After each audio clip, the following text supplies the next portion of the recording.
Hello, my name is Beck and welcome to a recent reading wrap-up for 2019. This is my first one of the year. The first book that I read this year is Vengeful by V.E. Schwab, and this is the sequel to Vicious, and I didn't quite get to it in December, so I started it as my first book of 2019. This is a morally grey story following Victor and Eli, and it follows them as they discover that the secret to getting extraordinary superpowers is to die and then be brought back again. In Vengeful, we get to see more into Eli's past, and we also get to be introduced to a few more EOs as well. I think I like the concept of this book more than I like the actual execution, because two of the characters that we get introduced in this story to, I just didn't quite connect with them as much as I really wanted to. These characters are named June and Marcella is a mob boss's wife, and she gets threatened by her husband and then plots to kill him, and that kind of gave her a driving force of anger, and that's what I really got behind with her character. But when it got to about halfway through the book, she'd kind of already accomplished the goals that she wanted to, and then the decisions she made later on were just because she could make them and cause drama and have power, and because of that reason I felt that her character was a bit loose at the end, and I didn't really love her as much as I wanted to. On the other hand, our character June is a shapeshifter, and I found her incredibly interesting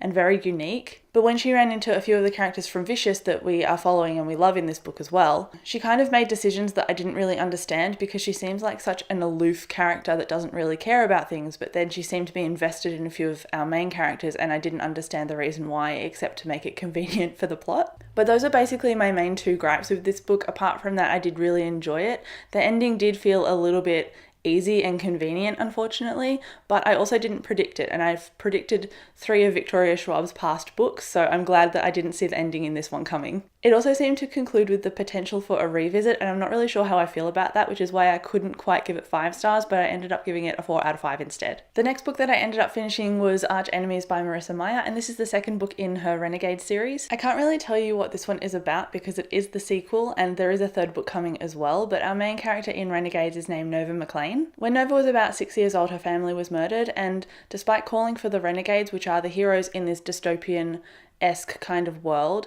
they never ended up coming to save her, and so because of that reason she ends up hating them. And in the first book we follow her as she kind of masquerades and gets into the Renegades and becomes one of them, and so she can get her revenge. Unlike the first book, which was driven by a cast of characters and Nova's anger and determination, this book was kind of driven more by a romantic subplot, which I didn't really enjoy as much. I would have preferred it more if the romance was kind of pushed aside and it was focusing more on Nova and her decision making, because I found in this book that even though Nova was very self-aware and she was looking at certain things that the Renegades were doing and the way things were built and their foundations and archives and all the records that they had, she could use that knowledge to change the way that she was doing things, but instead she just followed other people's opinions, and she made the choices that people coerced her and expected her to, rather than the choices that were informed and that might have made the story a little bit more unique and different. I did enjoy this book, and I really love the characters of Nova and Adrian, and they kind of carried this one for me. I do feel like this fell into the trap of second book syndrome though, because I feel like all of the characters in this were maneuvered to a certain point to set up for book 3, and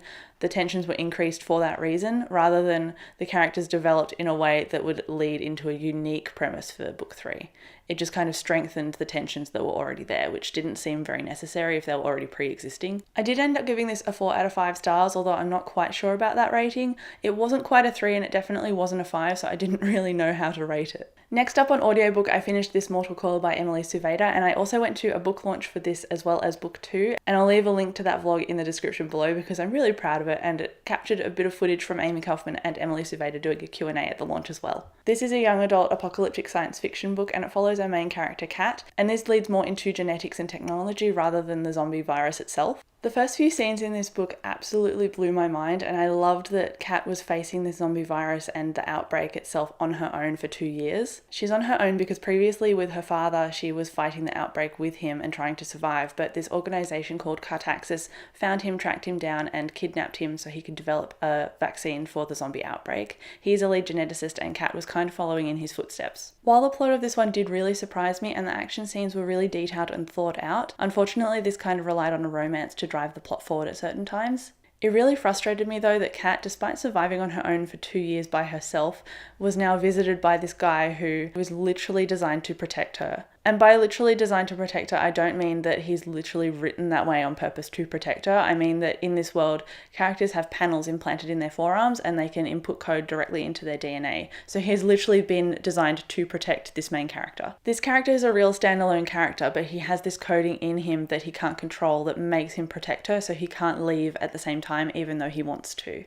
I did enjoy the relationship, but it is kind of a typical bodyguard love story and it's very young adult tropey, and I just didn't get on board with all of it. I did like how it was mostly honest between the two of them because they've got to build this sense of trust so that they can survive. But eventually Kat ends up keeping certain things to herself, and that's what builds the tension later on in the plot.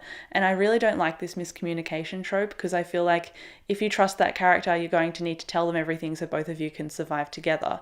Whereas if you keep stuff to yourself, it's only doing so to serve a plot function, not a character function. So I kind of feel like that's where the book fell down for me, even though I really enjoyed the world and how they moved around it, and everything seemed to be very real to me. So overall, there was a lot of loyalty, there was really cool science and genetics aspects in this book, and there was also exploding zombies, which you don't see a lot. After I finished it, I was kind of on a high and I gave it a 4 out of 5 stars, but reflecting on it and thinking back, it was kind of more a 3 to 3.5 star out of 5 rating. After finishing this Mortal Coil, I jumped on and I read the second book, This Cruel Design by Emily Suveda, as well, because I really wanted to see how this series continued. A lot of the things that I struggled with in book 1 translated a little bit into book 2 as well, so the gripes and the things that I like are pretty much the same from book 1 to book 2. In this one, I did get a little bit more frustrated at the way certain communications were navigated in this book, because that was a little bit heavier than it was in book 1. Kat did keep more things to herself, but because she was surrounded by more people that she didn't know, I kind of understood her reasoning, even though I was still frustrated by it. Again, I do go into more detail about my thoughts that are also spoiler-free in my reading vlog, so if you want to check that out, I'll link it in the cards for you. But I would recommend these though if you're looking for some action, because these have a lot of gore in them and a lot of suspense and tension, and I really enjoy the apocalyptic element, even though the tension is higher than the actual presence of the zombies. I ended up giving This Cruel Design about a 3.5 stars out of 5 as well, and it's just an enjoyable series that I'm really liking, so I can't wait to pick up book 3 as well. Next, I finished the fourth Wayward Children book on audio, and that is In an Absent Dream by Seanan McGuire. This novella follows a previously established character named Lundy, and she stumbles through into a high logic world called the Goblin Market. This follows a story of friendship and debts and bargains, where the bargains have to be of subjective fair value. This novella made me really emotional over a certain part, and it was, I won't spoil anything, but it was where children in our world aren't owed a debt because they're not people of value, because they're not considered adults. And it was just really tragic and really beautiful, and it made me really emotional when I was listening to the audiobook. Even though this book series is set in a multitude of fantasy worlds, I find that their themes and struggles are really grounded in our world, and that's what I really love about them. I ended up giving In an Absent Dream 5 out of 5 stars because it's been my favourite of the series so far, and I just really, really loved it. I ended up receiving this next book randomly from a publisher, and it is What Mama Left Me. This is where our main character Serenity is really good at keeping secrets, even though she's only 13 years old and her mother has just been killed and she's living with some family. This is a really short young adult contemporary story from Bloomsbury, and I ended up polishing it off in one day. It was really short and really quick to read, and it's not something I would usually pick up. Just to sum it up really quickly, it focuses on family, loyalty, and love. And I did write a short paragraph on my Goodreads about it, which I'll link below, but I don't want to go too much into it because it is really short, and I feel like those themes really sum it up quite well.